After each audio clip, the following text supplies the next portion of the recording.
Oh my gosh, guys. My soil is here. Ignore my messy house. Who has time for cleaning when there's soil being delivered? Also, I've been repotting all these houseplants. Isn't this ridiculous? Yes.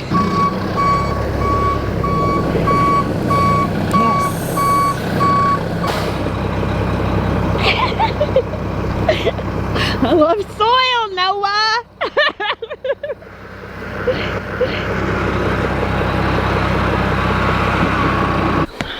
All right, I am happy. Soil days make me happy. And it's always a little nerve-wracking when you're buying something like that because it can be varied, especially if you're buying it from a place you never bought it from before.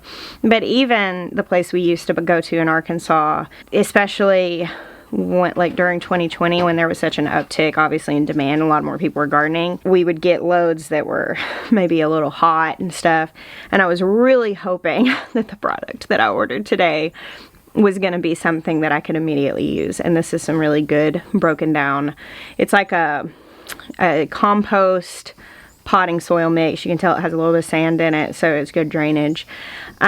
Usually when I buy stuff like this, I don't immediately test it. I guess you could run a soil test. You can get soil tests for free through your extension office. You can buy little kits and do it yourself if you want like more immediate results. The other side of that is if you don't test your soil, your plants will when you plant them in there, and they'll tell you whether that soil has what they need or doesn't. That's one way to go about it. You're just taking the risk whenever you go ahead and plant, and that's what I'm going to do this fall. I am going to be running some soil tests on our in-ground stuff, and I'm going to go ahead and plant in there this fall also. But by getting a reading back, I can know how to properly amend that soil to make it ideal. You know, that's really the thing with a soil test, is it might grow something without the right amendments. You could just throw a basic fertilizer or basic compost on it. But when you get a soil test, you know if you have like a certain deficiency in something, and you can treat that accordingly. Bear, did you like that man? Bear either makes friends with delivery people or scares them to death. So as you can see here, I have almost every houseplant that I own out here on the front porch. I'm doing some potting up and repotting. Some of these plants were just in these like plastic containers sitting in a planter, and so I'm just taking them out because I want to use all the plastic containers that I have, because something else came in the mail today that I'm wanting to put in these pots. I actually made a pretty good mess of my front porch here with the soil. That's okay, I'll brush it off when I'm done. I'm so excited. We're going into the weekend. I'm going to be able to fill up those garden beds. I got to put that last garden bed together, and then we're going to do these front beds hopefully this weekend. I won't get anything planted in them, but I want to get soil down on them so that cardboard can really start breaking down. Alright, so this box is really cool. I'm going to tell you a little bit about it. You know, primarily my channel has been food growing and just our family life on a homestead, and that is still what it is. But one thing that I never really branched into much at our old farm was like ornamental stuff. Now, I grew roses, which technically roses are edible, and you can use the petals for tea and stuff. And I did get into a little bit of stuff in the cottage garden. And of course, I've always talked about growing something lovely and putting flowers and visual interest in your garden for the sake of the pollinators and for the sake of your heart, because gardening's just a whole lot easier whenever you're doing it in a space that you actually care to be in. But when we moved here, we knew we were going to have so much extra space. I got really excited about the idea of planting things that would exist for a long time. Like basically putting things in that would come back year after year. So I realize it's kind of romantic in thinking, which sometimes I am, but I remember going several years ago when I lived in East Tennessee to a place there called Cades Cove, and it's this place that's like an old settlement where there's like really old cabins, and where you can go and kind of see how people lived in that area. I don't know how long ago it was, I can't remember. I think it's probably like early 1800s or something like that. The man who was like touring us and giving us the details, he said that historians, when they are searching out a piece of property and they're wondering where the original home site was, especially if they're going to be doing any sort of like excavating and hoping to find things, they always look for the daffodils, because where the daffodils are, it was planted around the home place. And so if you get a piece of property and you search all over and there's like a small patch of daffodils, that's likely where the house was on that homestead. And that has always stuck with me. I have a special love for daffodils, and I've shared that before, but things that you put in place and they multiply and they come back year after year, that just moves my heart. And I thought it would be really cool, as I'm getting started here, to plant things. Like we planted the willow tree our first time out here on this property. Actually, before we had even finished securing it as ours. We'd made the deal and had secured it with a down payment, but we hadn't even like signed the papers and taken ownership yet. But it was worth it to plant the tree, because one day it's gonna be a big, beautiful tree, and my children will remember that we planted it. And this order is from a place called Shriner's Irises, Shriner's Garden. I'm not affiliated with them at all. My friend Matthew, which you guys have met him, and he has a beautiful garden that is just so lovely.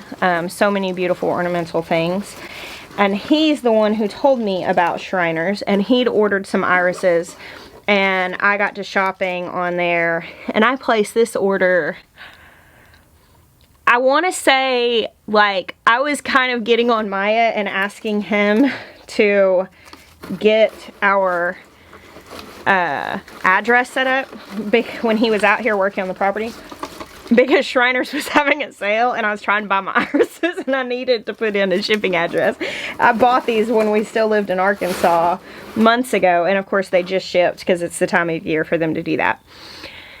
So I'm going to show them to you guys. I guess I could go through all of them. Some of you probably aren't super interested in these ornamental things, but I'm pretty excited. And what I'm going to do right now, because I do not have the place ready, eventually I want to plant irises alongside the wooden fence down by the pond. We're not going to be running animals in that area. It's essentially going to be like our yard next to our house, and I want to be able to put these alongside that and they'll multiply and all of that. But right now I'm gonna go ahead and plant these, which with irises, obviously you kind of just put them up on top of the soil, like the rhizome part actually goes kind of on top of the soil. I don't have to have big containers, but I'm going to get together all the containers like this that I have and get these growing. And then by the time I need them, that we'll be getting that fence ready and that area ready to plant, these will have started to multiply. And I may even plant, I'm going to put them in here for now, but once we get these beds in front of the house, I may even do irises along the front of it for now so they can start multiplying. And then I'll have more. So I just bought one of each of these kinds because they'll multiply really fast. Within just a few years, I'll have quite a few of them. So I was noticing on this packing slip that some of the ones I ordered, I guess they didn't have, and they subbed out ones that looked really similar. But look how pretty these are. Like, this is one called Tidal Raves. I got several Aqua Falls. I got several that were like blue. Okay, Cheetah Cheese. I got this because I thought my kids would think that was funny. Look how pretty that is. I like that they put the picture on each one because then I kind of know what to expect. Some of them don't have that one. This one is called I Am. I'm a sucker for names, so sometimes whenever something has a good name, I will buy it just for that. That one was Wildcat Red. It doesn't have a picture. Oh, bonus. Just the ticket. Cool. My mom always had irises in the garden. Oh, this is one I was so excited about. Oh, it looks like they had to sub this, but they gave me another black one. This was called Black Water. I had ordered one called Anvil of Darkness. My black hollyhocks last year just really wooed me for black flowers.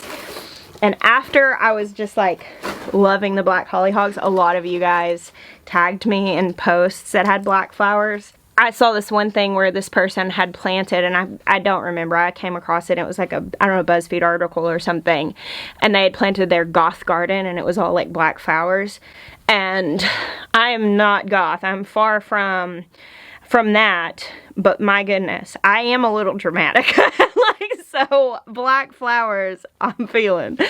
Oh, this one's beautiful. It's called Reckless Abandon. So this was a sub. So I had ordered one that was very similar to that. I don't remember. This is new to me. This is like Blushing Kiss. Imagine that's pink. So you can see I did several that had blue. Like true blue flowers are just such a rare occurrence. And you can actually get multiple blue irises. Celebration Song.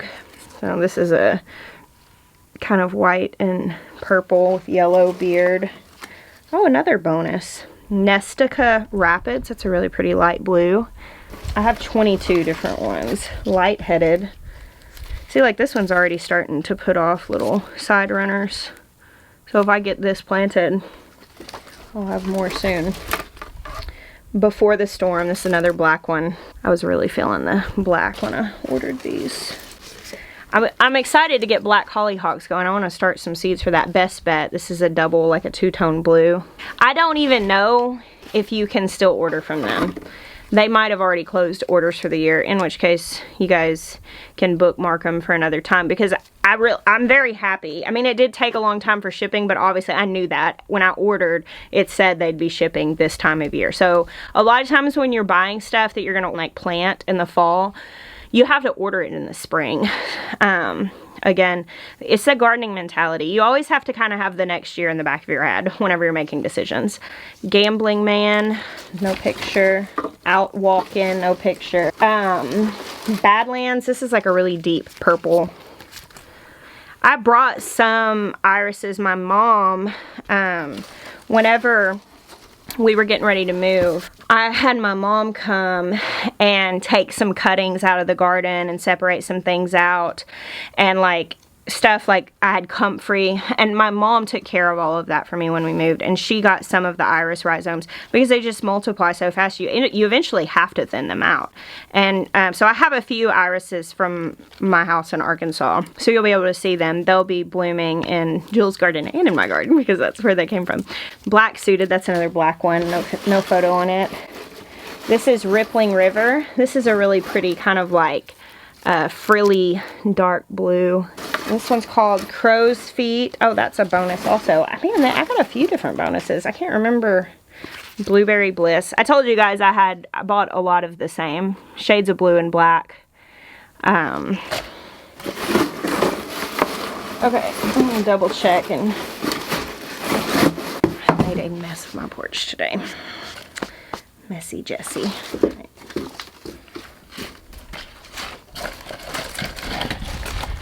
Yep, that's all of them. 22 of them. Nice. I also had several people, when I mentioned my plans for the irises, tell me that they had lots of irises in their yard and they would be glad to dig some and send them to me. And I, to that, say absolutely. I would gladly receive any of your irises that you guys want to send.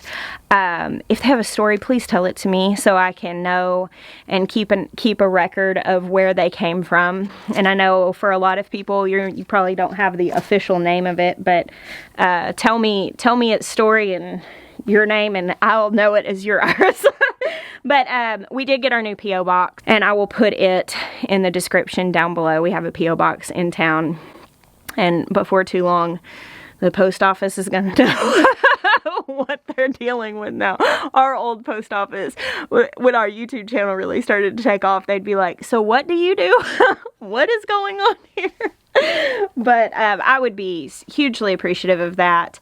And like I said, I'm probably going to put a lot of these up here in the front of this house just so that they can get started. And then next year, or whenever, it might be later than next year, that we get that fence built and I get that area and beside that fence prepared for planting.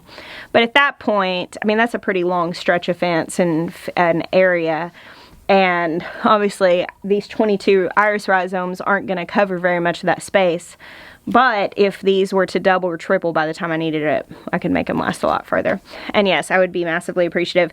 It's special to me whenever I have things in my garden from viewers, and we do get a lot of stuff sent to us, and it is a really special thing to get to do that. Actually, the black hollyhock seeds, I got the seeds from a store, but that was one that a viewer had sent me a photo of and said, you have to try hollyhocks, and told me about how hollyhocks were often the marker of an outhouse. And little stuff like that is so fascinating to me. We live in a world that's just so disconnected from the world as it was even just 100 years ago, 150 years ago. And when I get to learn these things and realize it wasn't that long ago and kind of carry them into the present day, it's really cool. Oh goodness. What a mess. Good morning, you guys. It's the next day. I wanted to come out and give you a little update on these irises and show you how I potted these up. In case you decide to ever do this, you'll know how. Also, last night, I went on the website where I ordered these from, and I'll link it. I don't have like affiliate codes with them or anything, but it's Shriners. And it just happened that their last day to order is tomorrow. So I'm going to put this video up today. It is Saturday, and then tomorrow, the 12th, is their last day. In front of the house, you can see these pots. These smaller pots, I just put one rhizome, and as for right now, I've got the tag still on here. Obviously, when these start growing, I'll need to take that off. But here, I took some of these fabric grow bags and put some soil in them. Now, these are the irises that my mom potted up from my old house, and these are just weeds that are growing in here. But you can see here the way that the rhizomes like to be on top of the soil, and this was probably just like 3 of them, and they're already, you can see, like, here's one that's kind of coming up. They're putting little offshoots off. They multiply real fast, and she just stuck those in this pot, and I pretty much did the same here. They're probably a little close together, but it's okay because I'm not trying to do this long term. And the way all these are done is those root systems that you saw, that you bury the roots kind of at a slant downwards, and you just want most of the rhizome up above the soil. It doesn't have to be entirely above it. You don't want it to be like falling over or anything, but I've got all 22 of them potted up here. So last night, Benjamin came outside after I was done shooting the part of the video that you saw, and he just really wanted to help me, and he said, Mom, I miss gardening. And it was one of those really sweet times that I decided to just turn the camera off, and we repotted all the houseplants that were out front, minus a few I didn't have pots for. This few plants left there. And then that's a little rescue mission. Those spider plants, Bruce the cat knocked those off and completely tore their roots up, so I broke them up and put them in little pots. And Benjamin also helped me pot all of those irises. So it was really sweet. We were out here until probably 9 or so last night. It was already dark. And then this morning I've just been sitting here on the front porch enjoying a cup of coffee, talking to my kids. You know, they've all come out and had questions about 9/11 and everything. We've had some really great conversation this morning. And that is what our Saturday is going to consist of, is family time and enjoying our farm, getting some gardening going, and just being thankful to be here together. So thank you guys for hanging out with me today, opening up the beginning of what will eventually be just established part of this farm. I love to think about, like, I just opened up those irises, and eventually we'll have lots of irises, and having the fence line of those irises will be just something that my kids remember, and that is just an established part of our farm. It's very cool to me how we can make choices to establish things like that, and it just takes the move of doing it, of all these little steps that go into establishing it, and then one day it just will be. Thank you guys for hanging out with me. I bless you. Until next time.